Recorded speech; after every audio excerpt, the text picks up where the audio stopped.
নমস্কার and welcome to notebook. আমি গার্গী। অনেকদিন পর আবার তোমাদের সামনে চলে এসেছি আমি। আমাদের মে মাসের current affairs, daily current affairs যেটা সেটা অনেকটা বাকি আছে, সেটা আমরা কমপ্লিট করব। আজকে আমরা 22, 23 এবং 24শে মে 2024-এর কারেন্ট অ্যাফেয়ার্স ডিসকাস করব এবং আগামী দিনগুলোতে আমরা মে মাস কমপ্লিট করে তোমাদের মে মাসের পিডিএফ দিয়ে তারপর আমরা জুন মাস কমপ্লিট করব। অলরেডি লোকসভা ইলেকশনের 2024-এর ভোট পর্ব শেষ। আমরা যারা টিভিতে বসে দেখি, বাড়িতে টিভিতে দেখি, বাড়িতে দেখি, বা ভোটের ডিউটিতে যারা যান তাদের জন্য দুদিনই ভোট হয়। একটা হচ্ছে ভোটের দিন এবং কাউন্টিং এর দিন। কিন্তু আমরা যারা অ্যাডমিনিস্ট্রেশনের সাথে যুক্ত তাদের জন্য ভোটের প্রিপারেশন শুরু হয় ভোটের 3 থেকে 4 মাস আগে থেকে। ফুল দমে প্রিপারেশন শুরু হয় যেদিন থেকে ইলেকশন ডিক্লেয়ার হয়েছে সেদিন অবধি, এবং সত্যি কথা বলতে এখনো কিন্তু অনেক রিপোর্ট রিটার্ন চলছে। ঠিক আছে, তো এই সমস্ত, সুতরাং আমরা তোমরা যারা প্রত্যেকে ডাব্লিউবিসিএস এর জন্য পড়াশোনা করছো, বিশেষ করে শুধুমাত্র যারা ডাব্লিউবিসিএস এক্সিকিউটিভের জন্য পড়াশোনা করছো তাদের উদ্দেশ্যে বলবো, অন্যান্য যা ডিপার্টমেন্ট গুলো আছে তাদের ইনভলভমেন্ট ওই পোল ডে আর কাউন্টিং ডে অবধি সীমিত থাকে। কিছু কিছু ক্ষেত্রে ল্যান্ডের লোকজনের একটু সীমিত ইনভলভমেন্ট থাকে, বা ব্লক লেভেলে যাদের পোস্টিং হয় তাদের ইনভলভমেন্ট থাকে। আদারওয়াইজ ওই পোল ডে আর কাউন্টিং ডে। কিন্তু যারা ডাব্লিউবিসিএস এক্সিকিউটিভে আসছো তাদের কিন্তু জীবনে election is a important part. প্রত্যেক বছর কোনো না কোনো ইলেকশন থাকবে এবং সেটা চলতে থাকবে। যেমন ধরো লাস্ট জুলাইতে আমাদের পঞ্চায়েত ইলেকশন হয়েছে, জুলাইতে আমি পঞ্চায়েত ইলেকশন করলাম, এই আমি লোকসভা ইলেকশন করলাম, এবং তোমরা নিশ্চয়ই জানবে যে আবার জাস্ট কিছু মাসের মধ্যেই আমাকে একটা বাই ইলেকশন করতে হবে। তো এই ওভারঅল সবকিছু নিয়ে আমাদের ডাব্লিউবিসিএস এক্সিকিউটিভ যারা আছি তাদের কিন্তু মানে বছরের বেশ কিছুটা সময় ইলেকশনের জন্য ডেডিকেট করতে হয়। ইলেকশন না থাকলে খুব কম বছরই থাকে যখন ইলেকশন থাকে না, তখন আমাদেরকে এসআরইআর এর কাজ যেটা করতে হয়, কন্টিনিউয়াস আপডেশন, মানে ভোটার কার্ড রিলেটেড কাজগুলি। এবং ইলেকশন থাকলে তো বেশ অনেকটা সময়, 2 থেকে 3 মাস সময় ইলেকশনের পিছনে চলে যায়। তো জাস্ট একটা ভূমিকা দিয়ে দিলাম তোমাদের, যারা যারা ডাব্লিউবিসিএস এক্সিকিউটিভে আসতে চলেছো তোমরা। এবার আমরা শুরু করছি আজকে আমাদের মে মাসের 22, 23, 24-এর কারেন্ট অ্যাফেয়ার্স, সেটা আমরা আলোচনা করব আজকে। আজকের today's first question, who has been elected as president of Dominican Republic for second term? Dominican Republic যেটা বেসিক্যালি নর্থ আমেরিকার একটি পার্ট, আবার অনেক জায়গায় তোমরা সেন্ট্রাল আমেরিকা দেখবে, মানে নর্থ আর সেন্ট্রাল আমেরিকা, সাউথ আমেরিকা যেখানে যুক্ত হচ্ছে সেই মাঝের পার্টটাতে যে আটলান্টিক ওশেন আছে, সেইখানে একটা আইল্যান্ড কান্ট্রি হচ্ছে ডমিনিকান রিপাবলিক। তার প্রেসিডেন্ট দ্বিতীয়বারের জন্য যিনি ইলেক্টেড হয়েছেন তিনি হচ্ছেন লুই অ্যাবিনাদের। হি হ্যাজ বিন রিইলেক্টেড 4 বছরের জন্য, উনি আবার রিইলেক্টেড হয়েছেন 2024 থেকে 28 এই বছরের জন্য। ডমিনিকান রিপাবলিক, আমি আগে একটু ছবিটা দেখে নিই তাহলে তোমাদের কাছে ক্লিয়ার হবে। উত্তর আমেরিকা, দক্ষিণ আমেরিকা, মাঝখানে এই যে সমুদ্রের মাঝে এই লাল দিয়ে দেখানো যে দেশটি, সেটি হচ্ছে ডমিনিকান রিপাবলিক। ঠিক আছে, নর্থ আমেরিকান কান্ট্রি, আমরা নর্থ আমেরিকা বলেই গণ্য করা হয় একে। ক্যাপিটাল লার্জেস্ট সিটি হচ্ছে স্যান্টো ডোমিঙ্গো। ওখানকার গভর্নমেন্ট হচ্ছে unitary presidential Republic, legislature Congress. President যিনি নতুন নিযুক্ত হলেন লুই অ্যাবিনাদের, এবং কারেন্সি হচ্ছে ডমিনিকান পেসো। নেক্সট কোয়েশ্চেনে আমরা চলে যাচ্ছি। আমাদের পরবর্তী প্রশ্ন, when is international tea day observed? বাঙালি মানে চা খেতে ভালোবাসে, এবং পশ্চিমবঙ্গ কিন্তু চা উৎপাদনের ক্ষেত্রে একটি অন্যতম রাজ্য, দেশের মধ্যে এবং বিশ্বের মধ্যেও একটি অন্যতম জায়গা চা উৎপাদনের ক্ষেত্রে। বিশেষ করে পশ্চিমবঙ্গের দার্জিলিং টি হচ্ছে পৃথিবী বিখ্যাত, যেটি তার ফ্লেভারের জন্য বিখ্যাত। তো ইন্টারন্যাশনাল টি ডে, আন্তর্জাতিক চা দিবস, আমরা প্রত্যেক বছর 21শে মে অবজার্ভ করি, এবং এইটুকুনি জানবো, কারণ এর থেকে বেশি এই দিনটা নিয়ে আমাদের জানার দরকার নেই। আন্তর্জাতিক চা দিবস কবে ঘোষিত হয়, কেন ঘোষিত হয়, কে প্রথম এটাকে শুরু করেছিল, জানার দরকার নেই পরীক্ষার পয়েন্ট অফ ভিউ থেকে। এই দিনটা অবজার্ভ করা হয় to promote sustainable production and consumption of tea and highlight the role of tea cultivation in combating hunger and poverty. ঠিক আছে, চলো next. When is national anti terrorism day 2024 observe? Important প্রশ্ন। National anti terrorism day 2024 আমরা প্রত্যেক বছর, terrorism মানে সন্ত্রাসবাদ, তা আমরা সবসময় চাই, কেউ চাই না আমরা যে সন্ত্রাস হোক ভারতবর্ষে। তো এই anti terrorism day, national anti terrorism day আমরা প্রত্যেক বছর 21শে মে অবজার্ভ করে থাকি, এবং এই দিনটা অবজার্ভ করার পিছনেও একটি কারণ আছে। কারণ 1991 সালে এই 21শে মে দিনটাতে কিন্তু রাজীব গান্ধীকে হত্যা করা হয়েছিল চেন্নাই, তামিলনাড়ুর শ্রীপেরাম্বুদুরে অ্যাসাসিন করা হয়েছিল ওনাকে। সেই কারণে পরবর্তীকালে 1992 সালে গভর্নমেন্ট অফ ইন্ডিয়া ডিসাইড করে যে 21শে মে প্রত্যেক বছর ন্যাশনাল অ্যান্টি টেররিজম ডে হিসেবে অবজার্ভ করা হবে। রাজীব গান্ধী, একটু কথা ছোট করে বলে দিই ওনার সম্পর্কে। 1944 সালে আগস্ট মাসের 20 তারিখে ওনার জন্ম বোম্বেতে, তৎকালীন বোম্বেতে, যেটি বর্তমানে মুম্বাই হিসেবে পরিচিত। তোমাদের কাছে একটি প্রশ্ন করছি, কমেন্ট করে জানিয়ে রাখবে উত্তরটা, যে এই আগস্ট 20 এই দিনটাকেও কিন্তু আমরা একটা স্পেশাল ডে হিসেবে ভারতবর্ষে অবজার্ভ করে থাকি। কমেন্ট করে জানাবে যে আগস্ট 20-তে আমরা কোন দিন অবজার্ভ করে থাকি। এবং তারপরে আমরা দেখেছি যে রাজীব গান্ধী কিন্তু 1984-তে যখন ওনার ওনার মা ইন্দিরা গান্ধী ভারতের প্রথম মহিলা প্রধানমন্ত্রী ছিলেন, যিনি ইন্দিরা গান্ধী 1984-তে যখন অ্যাসাসিন হয়, মানে ইন্দিরা গান্ধীকেও কিন্তু হত্যা করা হয়েছিল, আমরা সকলেই জানি। তারপরে কিন্তু উনি 1989 সাল অবধি কিন্তু ভারতবর্ষের প্রধানমন্ত্রীর ভূমিকা পালন করেন। সব থেকে ইম্পর্টেন্ট প্রশ্ন হচ্ছে ওনাকে নিয়ে, he is the youngest PM of India. মাত্র 40 বছর বয়সে কিন্তু উনি ভারতের প্রধানমন্ত্রী হয়েছিলেন। এবং অবশ্যই ভারতবর্ষে বর্তমানে যে ইনফরমেশন টেকনোলজি, টেলিকম রেভলিউশন, সেটা ওনার সময় থেকে প্রথম শুরু।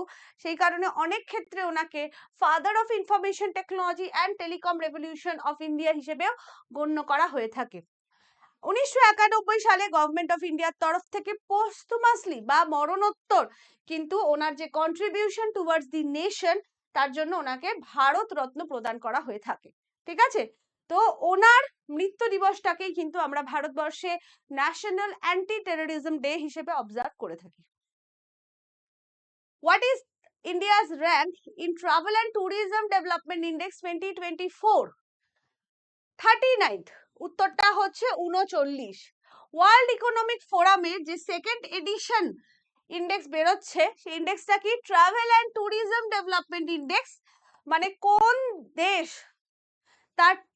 তার সেই দেশে ট্রাভেল আর ট্যুরিজমকে ডেভেলপ করার জন্য তার যে কন্ট্রিবিউশন, সেই অনুযায়ী বা কতটা সে ডেভেলপ করেছে, সেই বেসিসে দেশেদের বিভিন্ন দেশকে র্যাঙ্কিং করা হয়ে থাকে। এবং এই বছরের যে সেকেন্ড এডিশন অফ র্যাঙ্কিং, এক্ষেত্রে ভারতের র্যাঙ্ক হচ্ছে 39 বা 39তম। ঠিক আছে, টোটাল 119টা কান্ট্রিকে র্যাঙ্কিং রাখা হয়েছে, এবং এই 119-এর মধ্যে ভারত 4.25 স্কোর নিয়ে 39তম, 39th পজিশনে আছে। সব থেকে উপরে যে দেশটি আছে সেটি হচ্ছে ইউএসএ। মানে ইউএসএ সব থেকে ভালো কাজ করেছে to develop travel and tourism in country. US এর স্কোর হচ্ছে 5.24। ইউএস এর পরে সেকেন্ড পজিশনে আছে স্পেন, এবং থার্ড পজিশনে আছে জাপান। ঠিক আছে, সাউথ এশিয়া যদি আমরা দেখি, সাউথ এশিয়ার মধ্যে এবং লোয়ার মিডল ইনকাম যে ইকোনমি আছে, এই দুটো ক্যাটাগরির মধ্যে ভারতের র্যাঙ্কিং হচ্ছে সব থেকে ভালো। ঠিক আছে, ভারতের র্যাঙ্কিং সব থেকে ভালো এই দুটি ক্যাটাগরির মধ্যে। আমি একটু পেনটা মোটা করছি, ঠিক আছে, নাহলে তোমরা দেখতে পাবে না। Who is named as the new president of Vietnam? ভিয়েতনামের নতুন প্রেসিডেন্টের নাম কি?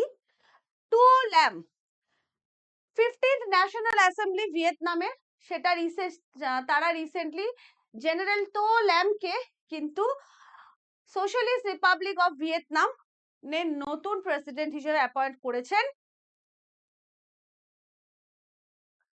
ভিয়েতনাম আমরা যদি দেখি, ভিয়েতনামের অবস্থানটা দেখে নিই, তারপরে আমরা ভিয়েতনাম নিয়ে আলোচনা করব। দক্ষিণ পূর্ব যে এশিয়া, সেক্ষেত্রে এটা হচ্ছে ভারত, দেখেই বুঝতে পারছো আশা করছি। এইটা হচ্ছে ভিয়েতনাম, লাল দিয়ে দেখানো আছে। আর যদি পুরো পৃথিবীতে দেখতে চাই তাহলে এই পোর্শনটা, ঠিক আছে। ভিয়েতনাম হচ্ছে একটি south east Asian country. Capital ভিয়েতনামের হচ্ছে হানয়।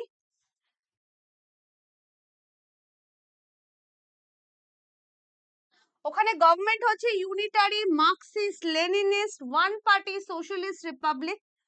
লেজিসলেচার হচ্ছে ন্যাশনাল অ্যাসেম্বলি। প্রেসিডেন্ট হচ্ছে তোলাম। প্রধানমন্ত্রী হচ্ছেন ফাম মিন চিন এবং ওখানকার কারেন্সি হচ্ছে ডং। ভিয়েতনামের কারেন্সি মনে রাখবে একটু, কারণ বিভিন্ন পরীক্ষাতে স্ট্যাটিক জিকেতে কিন্তু ভিয়েতনামের কারেন্সি জিজ্ঞেস করা হয়ে থাকে। তাহলে ভিয়েতনামের নতুন প্রেসিডেন্ট হলেন general তোলাম। Where is International Day for Biological Diversity 2024 observed? প্রত্যেক বছর 22শে মে আমরা আন্তর্জাতিক দিবস ফর বায়োলজিক্যাল ডাইভার্সিটি অবজার্ভ করে থাকি। এবং এর প্রধান উদ্দেশ্য কি বুঝতেই পারছো, to increase understanding and awareness of biodiversity. Biodiversity বিষয়ে মানুষের মধ্যে সজাগ। প্রথমে তো মানুষকে জানাতে হবে যে বায়োডাইভার্সিটি জিনিসটা কি, কেন গুরুত্বপূর্ণ, এবং promote conservation of biological diversity, ঠিক আছে।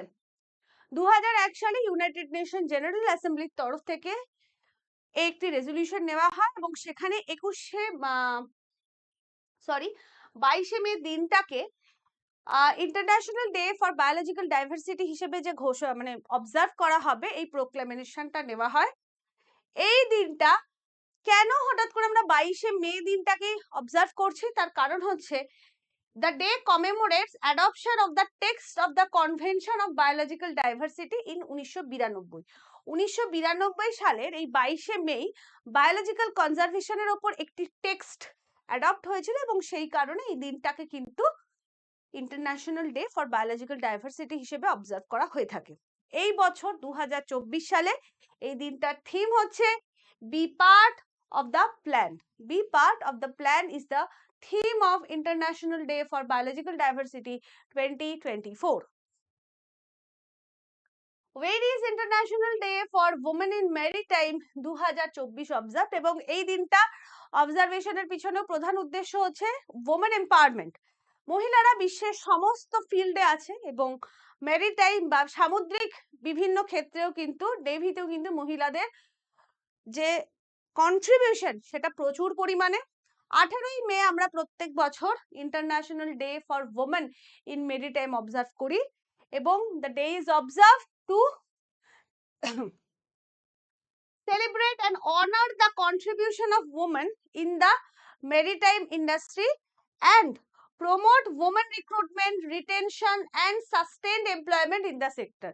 তাহলে মহিলাদের যে কৃতিত্ব মেরিটাইমে বা সামুদ্রিক বিষয়ক বিভিন্ন ক্ষেত্রে, সেটার গুরুত্ব এবং ভবিষ্যতে যাতে আরো বেশি করে মহিলাদের ইনভলভ করা হয় এই সেক্টরটাতে, সেই বিষয়ে মানুষের মধ্যে সচেতনতা বাড়ানোর জন্য এই দিনটার observation. The day is initiated by the International Maritime Organization of the United Nations। 2024 সালে দিনটার থিম হচ্ছে safe horizons, women shaping the future of maritime safety. Which city of India tops the Oxford Economics Global Cities Index 2024? ভারতবর্ষের মধ্যে যে শহরটি global city ইন্ডেক্সে স্থান পেয়েছে সেটি হচ্ছে নিউ দিল্লি। অন্যবার মুম্বাই পায়, মুম্বাইকে পিছনে ফেরে এবারে নিউ দিল্লি স্থান পেয়েছে। তবে হ্যাঁ, পজিশন অনেক পিছনে। 350তম র্যাঙ্ক পেয়েছে দিল্লি, 350th র্যাঙ্ক, যেটা কিনা ভারতবর্ষের মধ্যে হাইয়েস্ট র্যাঙ্কিং। টপ পজিশনে যেটা আছে মানে 1 নম্বর র্যাঙ্ক যে সিটি সেটা হচ্ছে নিউ ইয়র্ক। তারপরে আছে 2 নম্বরে আছে লন্ডন, ইউকে লন্ডন, এবং 3 নম্বরে আছে স্যান জোসে, যেটা আবারও একটা ইউএস এর সিটি। তাহলে ভারতবর্ষ থেকে প্রথম সিটি হচ্ছে নিউ দিল্লি, কিন্তু র্যাঙ্কিং হচ্ছে 350তম, মানে অনেক পিছনে। Which country becomes the 99th member of International Solar Alliance? International Solar Alliance এর আমি ডিটেলস দিয়ে দিয়েছি, বহুবার বলেছি। জাস্ট মনে রাখবে 2015-তে প্রাইম মিনিস্টার নরেন্দ্র মোদী, তৎকালীন প্রাইম মিনিস্টার নরেন্দ্র মোদী বলছি, কারণ এখনো অবধি এই মুহূর্তে দাঁড়িয়ে আমাদের ভারতবর্ষে কিন্তু কোনো প্রাইম মিনিস্টার নেই।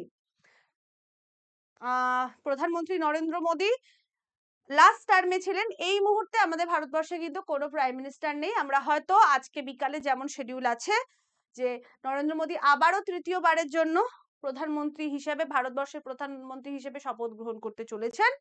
তো শপথ গ্রহণ করলে আমরা আবার ওনাকে প্রাইম মিনিস্টার বলবো। এই মুহূর্তে দাঁড়িয়ে ভারতবর্ষের কিন্তু কোনো প্রাইম মিনিস্টার নেই।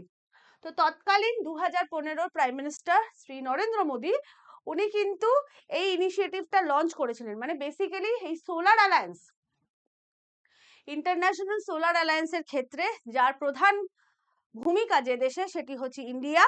বর্তমানে 30শে নভেম্বর 2015-তে এর গঠন, এবং বর্তমানে 120-র বেশি কান্ট্রি এখানে উপস্থিত আছে। বর্তমানে দাঁড়িয়ে 119টা কান্ট্রি কিন্তু সাইন করেছে এই এগ্রিমেন্ট এবং রাটিফাই করেছে। এর মধ্যে হচ্ছে 99টা কান্ট্রি, এবং 99th কান্ট্রি হলো স্পেন, যারা কিনা এই ইন্টারন্যাশনাল সোলার অ্যালায়েন্সের এগ্রিমেন্ট সাইন করেছে, অ্যাজ ওয়েল অ্যাজ মেনে চলার দায়িত্ব নিয়েছে। ঠিক আছে, আমরা লাস্ট 98th কান্ট্রি ছিল 2024-এরই মার্চ মাসে আমরা দেখেছি যে Panama became the 98th country to become the member of ISA, যারা আইএসএ ফ্রেমওয়ার্ককে সাইন করলো অ্যাজ ওয়েল অ্যাজ রেটিফাই করলো। 98তম মেম্বার ছিল পানামা, 99তম মেম্বার হলো স্পেন। ইন্টারন্যাশনাল সোলার অ্যালায়েন্সের ক্ষেত্রে মেনলি বলা আছে যে আমাদের ভারতবর্ষ পৃথিবীর মধ্যে মাঝখান থেকে মহাবিষুব রেখা চলে যায়। ঠিক আছে, তো সেই মহাবিষুব রেখা যে যে দেশের মধ্যে গেছে, সেই সমস্ত দেশগুলোতে আমরা জানি যে সূর্য ডাইরেক্ট আলো ফেলে, ফলে সেখানে সোলার এনার্জি উৎপাদনের ক্ষমতা অনেক বেশি, কারণ সবসময় সূর্য ডাইরেক্ট আলো ফেলছে। কিন্তু সেই কারণে এই দেশগুলো তো অবশ্যই এখানে জয়েন হতে পারবে, এছাড়া অন্য দেশ চাইলেও কিন্তু আইএসএ তে জয়েন হতে পারে। ঠিক আছে, হেডকোয়ার্টার ইন্টারন্যাশনাল সোলার অ্যালায়েন্সের হচ্ছে গোয়ালপাহাড়ি, গুরুগ্রাম, হরিয়ানা, ইন্ডিয়াতে, অবশ্যই মনে রাখবে। এবং বর্তমানে ডাইরেক্টর জেনারেল হিসেবে আছেন, বহুদিন ধরে আছেন, ডক্টর অজয় মাথুর। ঠিক আছে, When is World Turtle Day 2024 observed? 23শে মে। 23শে মে আমরা প্রত্যেক বছর ওয়ার্ল্ড টার্টল ডে অবজার্ভ করে থাকি, এবং অবশ্যই প্রধান উদ্দেশ্য টু প্রোটেক্ট টার্টল অ্যান্ড টর্টয়েজেস, যেটা কিনা পৃথিবীর ওল্ডেস্ট ক্রিয়েচার। এবং অবশ্যই ধীরে ধীরে আমরা দেখতে পাচ্ছি টার্টল বলো টর্টয়েজ বলো, তারা চলে যাচ্ছে, তাদের বাসস্থান যে প্রপার যে থাকার বাসস্থান সেটাও আর থাকছে না, সেটাও চলে যাচ্ছে। তো এদেরকে যে রক্ষা করতে হবে, এটাই হচ্ছে প্রধান উদ্দেশ্য এই দিনটা অবজার্ভ করার। এই দিনটা প্রথম লঞ্চ করা হয়েছিল 2000 সালে বাই আমেরিকান টর্টয়েস রেস্কিউ বলে একটা টিম ছিল। তারা প্রথম টর্টয়েসের বিষয়ে মানুষকে সচেতন করার জন্য, আর প্রচুর পরিমাণে হান্টিং বেড়ে গেছে, মানুষ মাংস খায়, সেই কারণে আরো বেশি টর্টয়েসের সংখ্যা কিন্তু দিনে দিনে কমে যাচ্ছে। তো এই আমেরিকান টর্টয়েস রেস্কিউ টিম 2000 সালে এই দিনটার অবজারভেন্স প্রথম ঘোষণা করেছিল যে এরকম একটা দিন অবজার্ভ করা হবে। 2024 সালে এর থিম হচ্ছে লেটস পার্টি। এখানে আরেকটা প্রশ্ন তোমাদেরকে আমি করছি। প্রথম প্রশ্ন করেছিলাম একটা যে 20th আগস্ট আমরা কোন দিন হিসেবে অবজার্ভ করি, যেটা কিনা আমরা রাজীব গান্ধীর জন্মদিন হিসেবে 20th আগস্ট দেখেছি। সেই দিনটা ভারতবর্ষে কোন দিন হিসেবে পালিত হয়, এটা হচ্ছে ফার্স্ট কোয়েশ্চেন ছিল। সেকেন্ড কোয়েশ্চেন হচ্ছে এই যে টার্টল বা টর্টয়েস, এটা আইইউসিএন বা international Union for Conservation of নেচারের রেড লিস্টে কোন ক্যাটাগরিতে আছে, এটা হচ্ছে আমার সেকেন্ড কোয়েশ্চেন। তোমরা আমাকে কমেন্ট করে জানাবে। ঠিক আছে, who has become the first Indian space tourist? ভারতের প্রথম মহাকাশ যাত্রী বা টুরিস্ট যদি বলি, কে হলে? গোপী থোটাকুড়া, একজন এন্টারপ্রেনিউর এবং একজন সিজনড পাইলট ফ্রম অন্ধ্রপ্রদেশ।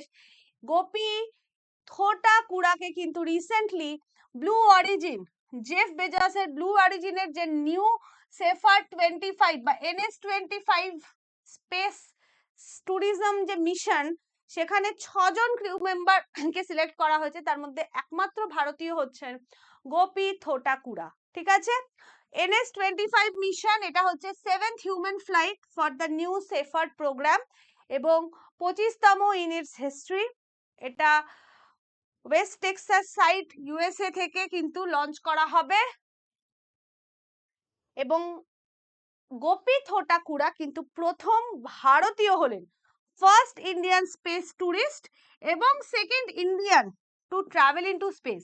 কারণ প্রথম ইন্ডিয়ান যিনি স্পেসে ট্রাভেল করেছিলেন তিনি হচ্ছেন wing commander Rakesh Sharma. Indian আর্মিতে থেকে 1984 সালে উনি প্রথম মহাকাশ যাত্রী ছিলেন ভারতবর্ষের। ইনি কিন্তু মহাকাশ যাত্রী, কিন্তু ইনি স্পেসে যাচ্ছেন অ্যাজ ট্যুরিস্ট। তো ফার্স্ট ইন্ডিয়ান স্পেস ট্যুরিস্ট নামটা ভীষণ ইম্পর্টেন্ট, প্রচুর প্রচুর প্রশ্ন আসবে ভবিষ্যতে এটা থেকে। তিনি হচ্ছেন গোপী থোটাকুড়া। ঠিক আছে, with whose collaboration was the AK-203 assault rifle handed over to Indian Army made? তাহলে রিসেন্টলি আমরা দেখছি যে AK-203 অ্যাসল্ট রাইফেল ভারতবর্ষে আসছে প্রায় 27,000, ফার্স্ট ব্যাচে প্রায় 27,000 AK-203 অ্যাসল্ট রাইফেল আসছে। এটা কোন দেশের সাথে কোলাবোরেশনের মাধ্যমে ভারতে আসছে? তো উত্তরটা হচ্ছে Russia. Indo Russia joint venture recently হয়েছিল এক সময়, আমি বলছি জয়েন্ট ভেঞ্চারের বিষয়, এবং তারা কিন্তু টোটাল যতগুলো অ্যাসল্ট রাইফেল দেওয়ার প্রতি চুক্তিবদ্ধতা ছিল তার মধ্যে প্রথম ব্যাচ পাঠাচ্ছে, যাতে প্রায় 27,000 AK-203 অ্যাসল্ট রাইফেল আছে, যেটা ভারতীয় আর্মিকে দেওয়া হবে। Avtomat Kalashnikova, A for Avtomat আর কে ফর কালাশনিকোভা। ঠিক আছে, AK-203 এটা হচ্ছে রাইফেলটা। এটা 2000 যদি আমরা দেখি যে জুলাই 2021-এ ভারতবর্ষ আর রাশিয়ার মধ্যে একটা জয়েন্ট ভেঞ্চার স্টার্ট হয়েছিল, এবং এই জয়েন্ট ভেঞ্চারটার নাম ছিল Indo Russian rifle private limited. এই জয়েন্ট ভেঞ্চারটা শুরু হয়েছিল 2019 সালে, উত্তরপ্রদেশের কোরবাতে এর এস্টাবলিশমেন্ট হয়েছিল এবং এস্টাবলিশড হয়েছিল Indo Russia rifles private limited. এবং এই জয়েন্ট ভেঞ্চারের আন্ডারে 2021-এর জুলাইতে ভারত আর রাশিয়ার মধ্যে একটি কন্ট্রাক্ট সাইন হয়, এবং সেই কন্ট্রাক্টে বলা হয় যে ভারতবর্ষে রাশিয়ার টেকনোলজি ইউজ করে প্রায় 6.1 লাখ AK-203 অ্যাসল্ট রাইফেল তৈরি করা হবে। তৈরি হবে ভারতবর্ষে, কিন্তু টেকনোলজি ট্রান্সফার হবে ফ্রম রাশিয়া। এবং এই যে জয়েন্ট ভেঞ্চার, এই যে চুক্তি, তারই প্রথম ব্যাচে 27,000 AK-203 রাইফেল কিন্তু ভারতে এসে পৌঁছালো। ঠিক আছে, where has the HIV vaccine been successfully tested? তাহলে রিসেন্টলি ইউএস এর যে ডিউক হিউম্যান ভ্যাকসিন ইনস্টিটিউট, সেখানে হিউম্যান ইমিউনো ভাইরাসের প্রথম ভ্যাকসিন কিন্তু টেস্ট করা হয়েছে। আমরা জানি এইচআইভির কোনো ভ্যাকসিন হয় না, কিন্তু টেস্ট করা হয়েছে। এইচআইভির ফুল ফর্ম তোমরা আমায় বলবে, এইডস এর ফুল ফর্মও তোমরা আমাকে বলবে।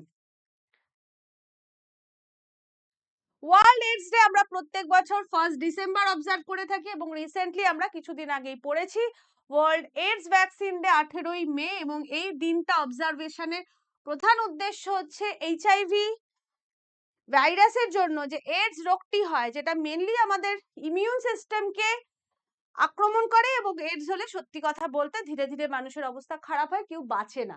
আর এখন অবধি এইডস এর কোনো কিওর পাওয়া যায়নি।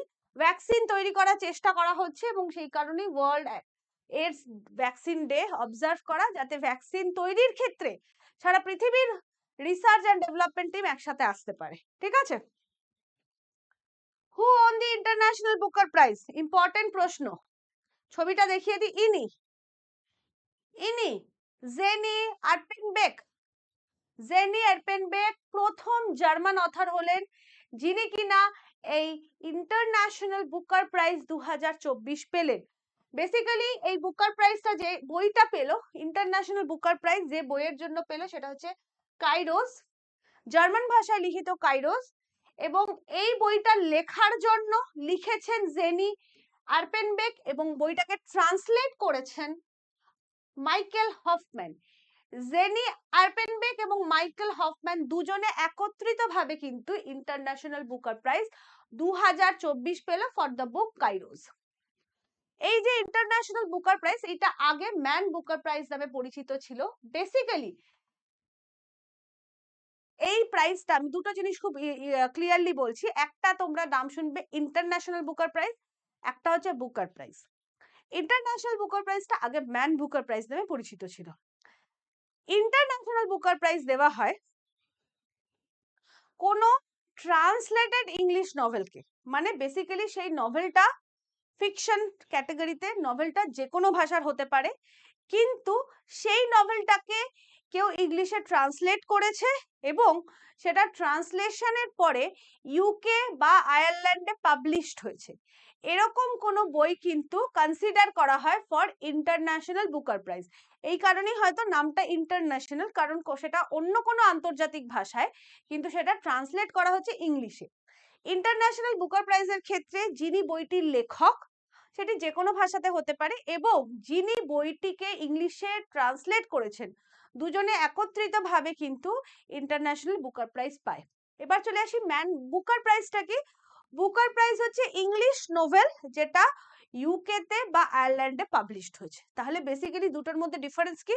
একটা হচ্ছে বুকার প্রাইজ হচ্ছে ইংলিশেই নোভেলটা লেখা হয়েছে এবং সেটা ইউকে বা আয়ারল্যান্ডে পাবলিশড হয়েছে, আর ইন্টারন্যাশনাল বুকার প্রাইজ হচ্ছে ইন্টারন্যাশনাল নাম দিয়ে মনে রাখবে যে সেটা ইংলিশ বাদে অন্য কোনো ভাষায় লেখা, কিন্তু সেটা কেউ ইংলিশে ট্রান্সলেট করেছে। ঠিক আছে, এটাই এখানে বলা আছে যে প্রাইজ মানি যেটা, সেটা ডিভাইড করা হয় equally between the author and the translator. ঠিক আছে, 2005-এ প্রথম এই অ্যাওয়ার্ডটি দেওয়া হয়েছে ইন্টারন্যাশনাল বুকার প্রাইজ টু একজন আলবেনিয়ান নোভেলিস্ট ইসমাইল কাদারেকে।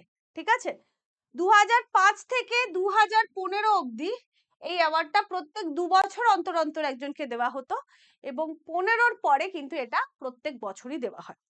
2023-এ এই অ্যাওয়ার্ডটা যিনি পেয়েছেন, তিনি, এই প্রশ্নটা 2023-এরটাও আসতে পারে, কারণ আমরা অনেক ক্ষেত্রে দেখেছি এক বছর আগেকার কোয়েশ্চেনও আসে, জর্জি গরপডারভ ডিয়ারভ, বুলগেরিয়ান একজন অথর।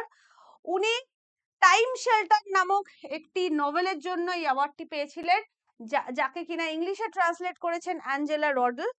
বুকার প্রাইজ কি আমি অলরেডি বলে দিলাম। আর এবছর পেয়েছেন জেনি আর্পেনবেক এবং তার বই কাইরোসকে ট্রান্সলেট করার জন্য মিশেল হফম্যান। এখানে আমি যেটা দিয়েছি সেটা হচ্ছে কিছু ভারতীয় যারা বুকার প্রাইজ বা ইন্টারন্যাশনাল বুকার প্রাইজ পেয়েছে। এর মধ্যে একমাত্র এইটা যেটা আছে, গীতাঞ্জলি শ্রী, ক্যাটেগরিক্যালি হচ্ছে ইনি ইন্টারন্যাশনাল বুকার প্রাইজ পেয়েছেন, বাকিরা কিন্তু বুকার প্রাইজ। ঠিক আছে, আমি আর এটা ডিটেলে যাচ্ছি না, তোমরা দেখে নিয়ে, এগুলো অনেক, যেহেতু আমাদের ভারতীয়দের জন্য আমি একটু ডিটেলে বলে দিয়েছি, তোমাদের পিডিএফ এ দেওয়া থাকবে। এবং আজকে শেষ প্রশ্ন, who has become the youngest Indian to conquer Mount Everest? Kamiya Karthikeyan 20 মে 20 মেতে 16 বছরের Mumbai girl Kamiya Karthikeyan become the youngest Indian mountaineer, যিনি কিনা মাউন্ট এভারেস্ট চড়লেন, জয় করলেন। এবং সারা বিশ্বের মধ্যে যদি দেখি, she is the second youngest girl in the world to conquer Mount Everest. এবার তোমাদের জন্য প্রশ্ন, who recently become the official kit sponsor of India athletes? তাহলে টোটাল 3টে প্রশ্ন করলাম। ফার্স্ট কোয়েশ্চেন, 20th অগস্ট যে দিনে আমরা আমাদের ফর্মার প্রাইম মিনিস্টার রাজীব গান্ধীর বার্থ অ্যানিভার্সারি অবজার্ভ করি, সেটা আমরা ভারতবর্ষে কোন দিন হিসেবে অবজার্ভ করি? সেকেন্ড কোয়েশ্চেন, টার্টল বা টর্টয়েস এটা International Union for Conservation of নেচারের রেড লিস্টের কোন ক্যাটাগরিতে অন্তর্ভুক্ত? এবং থার্ড কোয়েশ্চেন এটা, who recently became the official kit sponsor of Indian athletes in the আনঅ্যাথলিটস? ঠিক আছে, কমেন্ট সেকশনে জানিও, যেহেতু এটা রেকর্ডেড ক্লাস প্রিমিয়ার হচ্ছে, তো তোমাদের কোয়েশ্চেন আমি নিতে পারছি না, আনসার নিতে পারছি না, কমেন্ট সেকশনে জানিও। এবং অবশ্যই তোমরা যদি আমাদের সংকল্প ব্যাচে জয়েন হতে চাও, ভিডিও ডেসক্রিপশনে কোর্স লিংক দেওয়া আছে, তোমরা জয়েন হতে পারো। Thank you to everyone. দেখা হচ্ছে আগামীকাল সকাল 9টায় ডেইলি কারেন্ট অ্যাফেয়ার্স ক্লাসে।